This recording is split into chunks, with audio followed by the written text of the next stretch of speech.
In my younger days, I loved scary things. I would watch every horror movie I could get my hands on or pick up the latest scary book from my local bookstore. But after what happened, I know I'm going to be terrified of everything for the rest of my life. In my early 20s, I decided I needed to move out of my parents' house. When I told them this, my mother got a bit worried because she was always watching the news and telling me not to trust strangers. She thought that a killer might stab me as I walked down the street or something along those lines. Yet, after 2 weeks of searching, I found the home that I had been looking for when I saw it on the web. I was pleased that it would be my new home. I would be moving in a few days, so I was loading my truck with the rest of my stuff and driving it to my newly purchased home. Having moved all my large items like my bed and drawers into the house last week, I was now moving all my other things into the house. I was excited when I got to the house and stepped out of the truck because I would be living on my own. Despite the fact that I couldn't meet the person who sold me the house, they were busy. I was able to move all my stuff into the house without any help. However, when I walked back into the house to see what was there, I saw a note on the door. It had been a while since I'd seen the house. I grabbed the note and started reading what was written on it. Dear new homeowner, I hope you enjoy your first home. I'm glad I was able to give it to you, but please be informed that not everything is as it seems. There is a dark past to this house. Please be warned, the note said. I looked at the note confused before looking around. Was this a joke, or was this real? I didn't know, but I balled up the note and shoved it into my pocket, and decided I needed to get my stuff all set up around my brand new home. Anyway, a few hours later, everything was put where I wanted it. I noticed it was getting a bit late. I decided to order some pizza for dinner. I didn't feel like cooking anything. Then I was eating my pizza and sitting on the couch watching TV by myself. I had to admit that it was quite lonely by myself. It was actually creepy to be alone, and I didn't have my parents around to talk to. I had a phone, but didn't like using it a lot because it made me feel strange. I then looked outside and realized it was nighttime, so I headed to bed. It was actually kind of difficult to get some sleep because I was in a completely different house alone, but I somehow managed it. An abrupt bang woke me up. I jumped up looking around the room and noticed it was still dark outside. I grabbed my phone and saw that it was 2 a.m, scratching my head. I wondered what had happened. Once again, I heard that noise and stood up, wondering what it was. So I walked over and opened my bedroom door. It was dark in the hallway as it should have been. I took a step into the hallway looking around. I saw nothing significant, and I was about to return to my room when I heard that dumb noise again. Stupid punks were playing a joke on me, I knew it, so I growled under my breath and balled my fists up. Then I hurried to the front door and opened it halfway. I was hoping to see a group of punks running down the street, but I didn't see anyone. Little jerks, I muttered under my breath. I slammed the door behind me and turned around to head back to my room. I stopped when I realized the lights were on in the hallway. I could have sworn they were off the first time I came down the hall. After finding the light switch, I turned off the lights in the hall and headed back into my room and got back into my bed before falling asleep. As soon as I opened my eyes, it was light outside, so I got up and ran to the bathroom to brush my teeth and hair. As soon as I turned the lights on, I screamed, "Go away," written in red letters that might have been blood on the mirror. I was shocked when I realized the noise. I heard last night was someone inside my house and wrote this on here as a prank. I poked my head out of the bathroom. Was there someone in my house waiting to shoot me in the leg with a rifle and take all my valuables? I backed away from the mirror, not wanting to worry about what I was looking at right now. So I headed out and ran into my kitchen. Maybe I just needed some tea or coffee to wake myself up. I made myself a cup of coffee and headed into the living room to watch some morning TV. When I arrived, the TV was already on, and a news report was playing. Had it been on all night? I looked around for the remote and found it sitting on the couch, but that's not where I left it last night, which scared me even more. I sat down on the couch and changed the TV to something else and smiled as I watched a football that had finally gotten to the entertaining part. I sat there thinking about what plans I had today. I was planning to clean up the house a bit and check what was in the basement. A week before I moved into the house, the homeowner told me they never went into the basement of the house. If you watched horror movies, you probably understood why. But I was the horror-loving guy and I wanted to check it out because it was my house. So after I was done, I put some crappy shoes on and grabbed my phone. This was in case the lights that were in the basement didn't work. if by some dumbass chance that basement didn't have lights. So, I headed to the basement, and when I got to the door, I hoped it wasn't locked up. When I grabbed the doorknob, it creaked open so loudly, it hurt my ears. Then the musty smell hit me, and I grabbed my nose. It smelled like mold and rotten wood down there, but I wanted to look. I then turned my phone flashlight on, and I saw the stairs leading down. I was nervous, what if they broke under my weight? But I got my courage up and walked down the stairs, feeling them sag under my weight as I walked down. I got to the bottom of the stairs and looked around. It was very dark in here, and I saw a light switch and grabbed it and flipped it on, and to my surprise, the lights turned on. I looked around and noticed boxes in the corner, and I walked over to them, confused. Then I noticed one of them was open. I grabbed the flap and opened the box. Inside was a photo album, which I grabbed.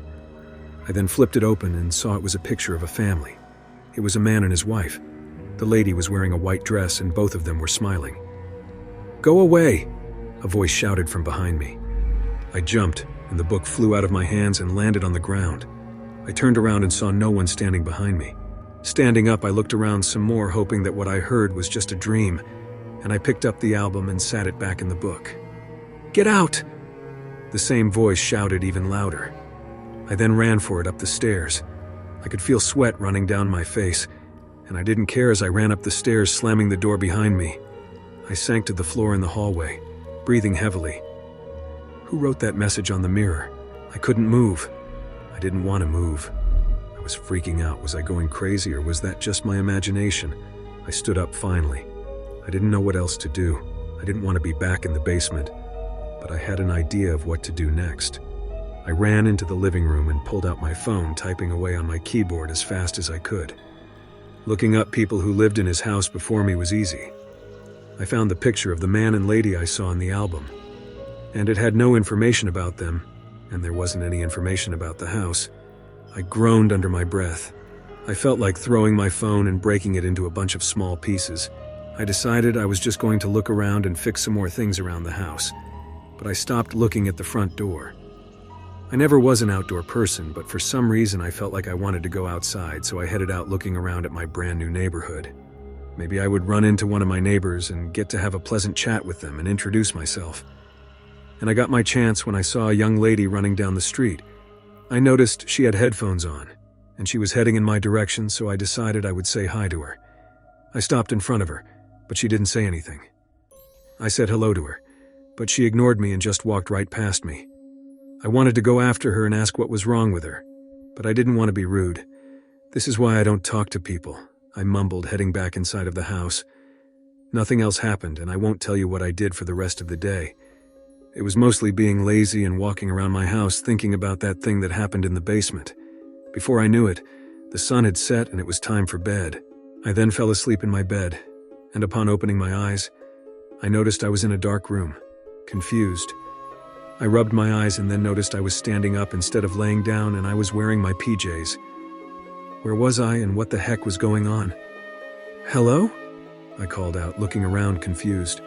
I suddenly heard laughter behind me, and I froze, turning around. And then I saw it. There was a lady standing there wearing a white dress. She had thick black hair, and I couldn't quite make out her face. However, I could see she had a knife in her hands. "Who are you?" I asked her. "Stay away from my home, Alexander," she said. I felt my heart drop. How did she know my name? She must have noticed my fear because she looked up and smiled at me. I covered my mouth. She had completely black eyes and her teeth looked sharp, and the knife looked much larger. "Wait, no, please don't!" I cried out in panic. Then in one swift movement, she stabbed me right in the chest. She did it so fast the knife cut very deep into my chest, and I looked at the lady and she was smiling at me, and then I fell on the ground feeling blood coming out of me. I heard her laugh and then I passed out. I suddenly jumped up and felt my chest and looked around and realized I was in my room. It was still a bit dark in the room, but all of that was just a dream, a horrible dream. And then I heard the dark laughing again. I looked around confused and then saw the lady standing at the front of my bed smiling at me, and she was holding the knife in her hand. My heart was beating extremely fast as I backed up in bed. "Are you scared, little boy?" she asked me, laughing. Then suddenly she threw the knife at me. It hit the wall right next to me and I jumped out of the bed. The lady laughed, and then I watched as she disappeared from my sight. I ran over and turned my light on and looked around, nothing but the knife in the wall, and I walked over and grabbed it, yanking it out of the wall. What the heck just happened? The next morning, I decided I was going to set up some cameras so I could catch this crazy lady that was in my house. I spent about an hour putting cameras around the house where I knew I could find them the next day. After that, I was putting away the dishes I had used last night, and then I heard more laughing. I growled under my breath and turned around, half expecting to see that lady in the white dress. But I didn't see anything or anyone. I growled under my breath again. Suddenly, something hit me in the back of the head. I turned around and found a broken glass on the ground. Someone had thrown it so that the cup fell on the ground, breaking it. I gasped and then started sweeping the glass up and throwing it away when I saw a man in a suit leaning on a wall with his arms crossed. "Who the hell are you?" I asked. "My name is Mr. Smith, and you are in my house. Get out," he shouted at me. "This is my house, get out," I shouted. Then, in a flash of my eyes, the man was gone. I felt sick to my stomach. I then ran into the bathroom and actually threw up in the toilet when I lifted my head up. I groaned. I felt very weak and sick, like I was going to pass out. And then I stood up and fixed myself up. I had an idea that I was getting ready to leave. I was going to call the person who gave me the house and tell them I was going to move. I couldn't stay here if the house was haunted by ghosts. I then grabbed my phone and looked up the number for the person who gave me the house. I saved their number so I could call them if I had any questions during the time I was moving into the house. I then found the number and dialed it up, putting my phone to my ear. I waited, hearing the dial tone ringing, hoping someone would pick up or answer. "I'm sorry, but the number you tried to call has been disconnected," a robotic voice said. Then it ended the call for me. Wait, what? I tried to call the number again and it said the same thing. Had I gotten the wrong number, or was this just a prank? I sighed, rubbing my forehead. I needed a nap. I felt horrible and weak, so I headed over to the couch and decided to take my nap on it. I actually fell asleep on it, and suddenly I heard quiet talking, and I covered my ears, mumbling about the stupid dream I was probably having. But it didn't go away. I groaned and sat up, rubbing my eyes. Was something going off?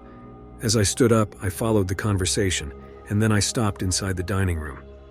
There was the lady in the white dress and the man in the suit with the priest. "Are you sure you can get rid of it?" the lady asked, sounding scared. "Sure, ma'am, I can. Ghosts often don't know if they're dead sometimes," the priest said in a calm voice.